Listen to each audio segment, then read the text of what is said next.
I'm really happy to be here celebrating Pride Month, which, as we all know, it's a time where we celebrate the courage, the heroism, the intention that it took for so many people to be who we are, right? To come out as our authentic selves, to express that unique human potential. And that is a fundamental question for all of us, no matter how we express our love and communicate our passion. Who are we? What are we doing here? And for many of us in the LGBTQ community, it was an existential question. It was a matter of survival to get to that place. And I suggest that it is existential for all of us. Again, no matter how we express our innermost love. And so we're talking about authenticity, right? How do we express our authentic, our deepest, most real self? And authenticity is a word that gets thrown around and bandied about quite a bit all over the world. But what does it really mean to be authentic? And we all know what it means not to be authentic, right? We wear masks, right? We show up this way at work, this way at home with our partners, our spouses, this way with our kids, this way with our friends. Exhausting, right? Having to remember and spend all that energy being all those different ways takes a lot of work. And we pay a high price for being inauthentic. So let's look at some of the ways in which we pay that would cost us to be inauthentic. And the biggest price of all that we pay is that we stop trusting ourselves, right? Because we forget, right? And we take on that inauthenticity. And that has an impact on all of our relationships. So there is a high price to pay for that. And why do we do that, right? Because we struggle with, we have assumed doubts that if we really show up as who we are, we might risk rejection, or we think that we might end up in conflict. And none of us like conflict. None of us enjoy rejection. But again, high price to pay. And let's look at some of the ways. Power leaks. Right? There's no way to be authentically ourselves and to express our innate human power if we're showing up with a facade, if we're showing up as less as who we are, which creates inner conflict. But we might be able to fool others some of the time, but deep down inside, we're not really fooling ourselves. And that creates an existential discomfort. And all of this has a negative impact on all of our relationships. It's like water seeking its own level. If we're showing up with a facade, that's what the world is going to mirror back to us. Not an effective strategy, not at all. Because we're kind of limiting ourselves to surface living. And recent studies have shown that at the core of all addictions, no matter what the addictions are, is a longing for connection. And when we show up as inauthentic, we're exiling ourselves to surface living.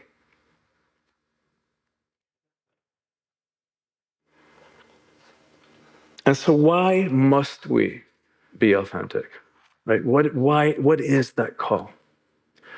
Because what we're talking about really, ultimately, is our self-expression, is our self-acceptance, is our self-love, which again is going to impact all aspects of our life, whether it's personal or professional, the deepest connections, right? It's all going to be impacted by that. So, and if we don't give expression to our unique human potential, right? Each one of us is unique. It's almost cliche to say that. There's no one out there in this universe or any other universe for that matter who has the same genetics, the same set of experiences that make each one of us unique. If we don't give expression to that, ain't nobody else going to do it. All right, so it's a universal call to do that. And so begs the question, right? Who are we? Right? Who are we? Right? I'm going to tell you who we are. We are cosmic beings, right? And this isn't poetic California woo-woo stuff, right? This is like scientific fact, right? More than 99.9% of the atoms in our bodies, exactly the same atoms that the stars are made of. So that we are literally, not metaphorically, literally made of star stuff. We are star beings.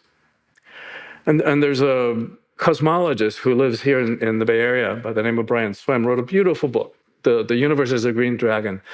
And what he does in that book is he applies some of the principles that govern the cosmos to the human experience. Because, much to the surprise of some humans, we're part of the cosmos. So we are ruled by the same principles that govern the stars. And so he talks about one that he named cosmic generosity. So think of a supernova, right? In exploding, in giving up its form, giving up its life, what happens? Right? Suns, moons, life occurs. And so that means that we, made of the same stuff as that supernova, have within us that same desire to give ourselves away. That's who we are.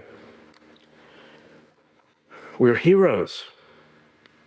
Right? And like the song said that Misa was so beautifully sharing with us, heroes are made of hard stuff.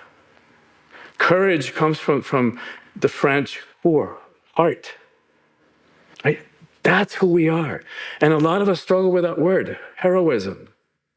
Right? Easy to put it out there, easy to project it, to admire in first responders, in warriors, people who literally place their lives and make huge sacrifices for the sake of others. Right? And maybe the pandemic helped us expand that definition of heroism so that now we include our healthcare practitioners. I would even throw our grocery store clerks, our delivery people who made so many sacrifices to help keep up the rest of us fed and provided for. But what about the rest of us? And when we think about it, going through life unconsciously, right? Just being buffeted by the highs and lows and the demands and the expectations and the judgments of everybody else, anybody can do that, right? To react when somebody said something that hurt us, right? Anybody can do that. Anybody can do that. To go through life having the courage to look within, to look at to ask the hard questions of why we do the things we do. Why do we get triggered when somebody else may not get triggered by that particular action? What are the patterns? Right? An examined life is nothing short of heroic. To take a pause and a breath when we feel that ouch, and rather than have that immediately, you hit me, I'm going to hit you back, literally or metaphorically, to take a pause and choose otherwise, nothing less than heroic. To be willing to tear up that victim card, right? And this doesn't mean minimizing anybody's trauma, right? Not about that.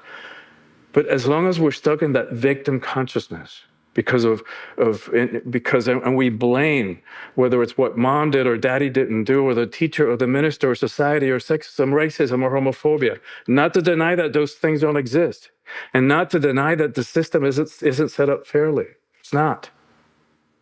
Right? But as long as we're holding someone or something outside of us responsible for our state of being, for our happiness, we just gave our power away again.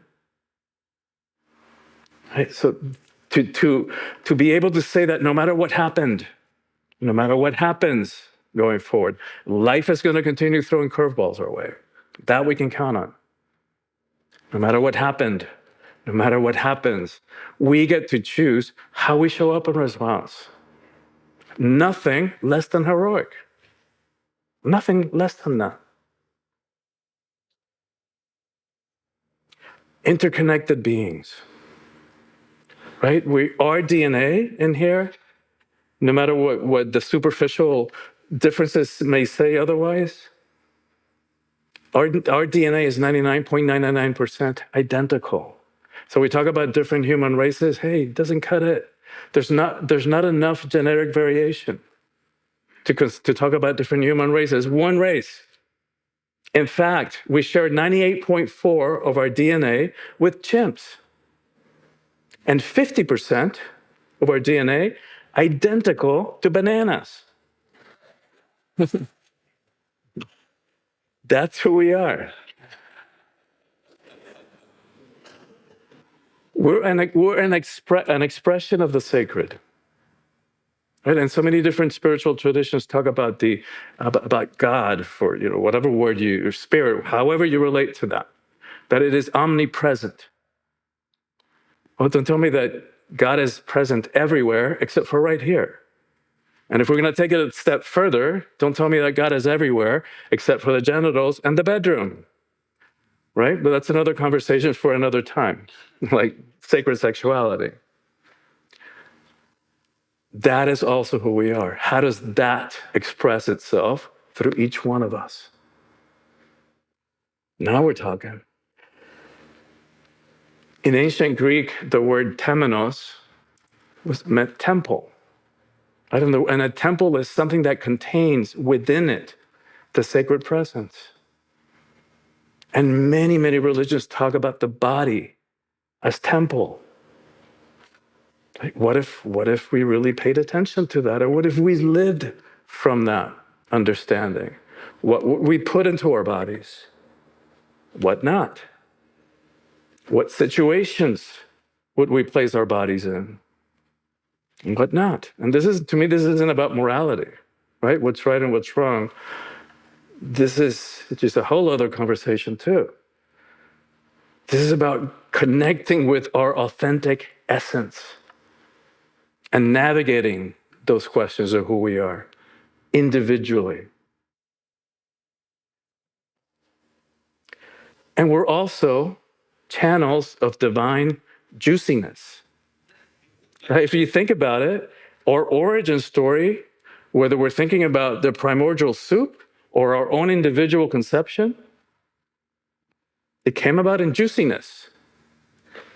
So that means that we are juicy beings. That's who we are. And so how do we express that divine juiciness? It's going to be different for each one of us, right? Where do you feel that? Is it in nature, swimming, cooking, playing chess, making love? Right? That's secondary. What matters is that we feel with that. How we express it is the secondary. What matters is that we connect with that and be that in the world. How we express it that's where the creativity, the uniqueness, and the fun comes in.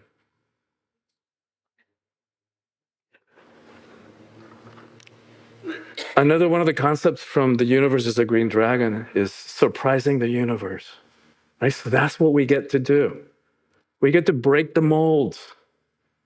We get to express that authenticity, our unique human expression in whatever ways we want. And let's surprise the universe. So we've seen some of the advantages, and some of the benefits of being authentic. When we get to be ourselves, that's when we tap into our personal empowerment. That's when relationships have a chance of working. Right? As long as we're doing it from inauthenticity, they're not going to work. They can't. That's where personal fulfillment resides. That's where the possibility of happiness is. And nobody else can do it for us. And so that's what's at stake, right? That fulfillment. And I just had a birthday this week, and Ken and I were talking about how fast it all goes by. Like, not even funny. It just goes by so fast.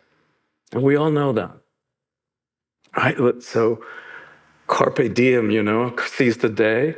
Let's carpe vitam, right? Seize our lives and make the most of them.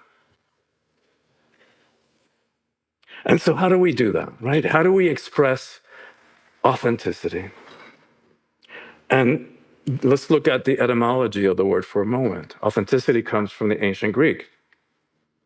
Autos, self, hentes, which interestingly meant both doing and being, right? So that means that we've got to do, we've got to act. This is not going to happen in a vacuum.